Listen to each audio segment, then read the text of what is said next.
বিসমিল্লাহির রহমানির রহিম। আসসালামু আলাইকুম গাইস, আশা করি সবাই ভালো আছেন। আবারও চলে আসলাম আপনাদের মাঝে নতুন একটা ভিডিও নিয়ে। তো আমাদের প্রতিদিনের যে কাজগুলো থাকে সেগুলোই আপনাদের সাথে শেয়ার করি।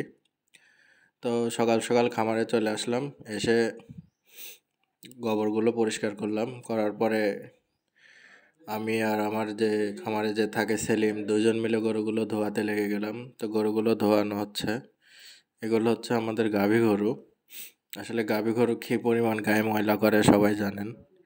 তো এদেরকে ধোয়াইতে একটু সময় লেগে যায়। আর একটা কথা মাথায় রাখতে হবে, খামার যত বেশি পরিষ্কার পরিচ্ছন্ন রাখবেন ততই রোগবালাই কম হবে। খামার পরিচালনা করার কিছু নিয়ম আছে, এই নিয়মগুলো আগে জানতে হবে আপনাকে, এরপরে খামার পরিচালনা করতে হবে। আর গাভী গরুর ক্ষেত্রে তো খুবই যত্নশীল হতে হবে। আর যত্নশীল না হলে গাভী টিকিয়ে রাখা কিন্তু অনেকটাই মুশকিল। তো আপনারা গাভী গরুর ক্ষেত্রে খুবই যত্নশীল হবেন, গাভীরকে পরিষ্কার পরিচ্ছন্ন রাখতে হবে। এরপরে আমরা চলে আসলাম ষাঁড় গরুর সেটে। তো ষাঁড় গরুগুলোকে প্রথমে আমরা ভিজিয়ে নিয়েছি, ভিজিয়ে নেওয়ার পরে ষাঁড় গরুকে সুন্দর করে বিরাস করে দিচ্ছি। আসলে বিরাসটা করলে তারা অনেক আরাম পায়। আসলে এই গরুগুলো সবসময় বাঁধা থাকে, তো আসলে ওইভাবে তারা গা চুলকাইতে পারে না। অনেক গরু আছে না যে গাছের সাথে হোক বা চুলকানির যে বিরাস বাঁধা থাকে অনেক খামারে, তো এটা বাঁধা থাকলে এদেরকে ছেড়ে দিলে গিয়ে সেরে ঘাটটা অনেক সুন্দরভাবে তারা চুলকায় নেয়। তো এই জিনিসটা আমরা গোসল করার আগে বিরাস দিয়ে পুরো শরীরটা ডলে দেই, এতে গরু অনেক আরাম পায়। দেখেন কি আরামে গরুগুলো দাঁড়িয়ে আছে। তো আপনি যেই গরুই পুষেন না কেন, আসলে গরুকে যত্ন নিতে হবে।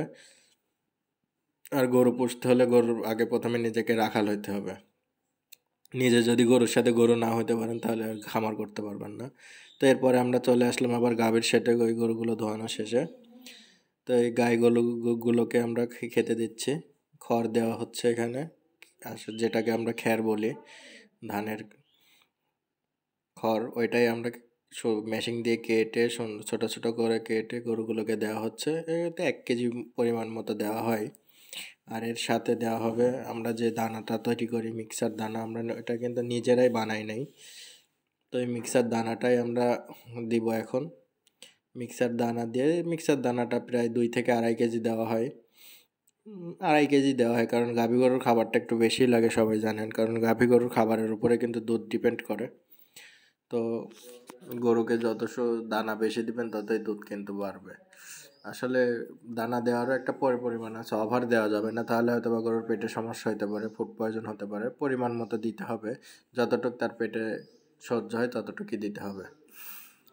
তো আজকের মতো ভিডিও এখানে শেষ করলাম। সবাই দোয়া করবেন আমাদের জন্য, আমরা যেন সততার সাথে খামার পরিচালনা করতে পারি। আমাদের জন্য সবাই দোয়া রাখবেন, বেশি বেশি করে ভিডিওটা শেয়ার করে দিবেন। আসসালামু আলাইকুম।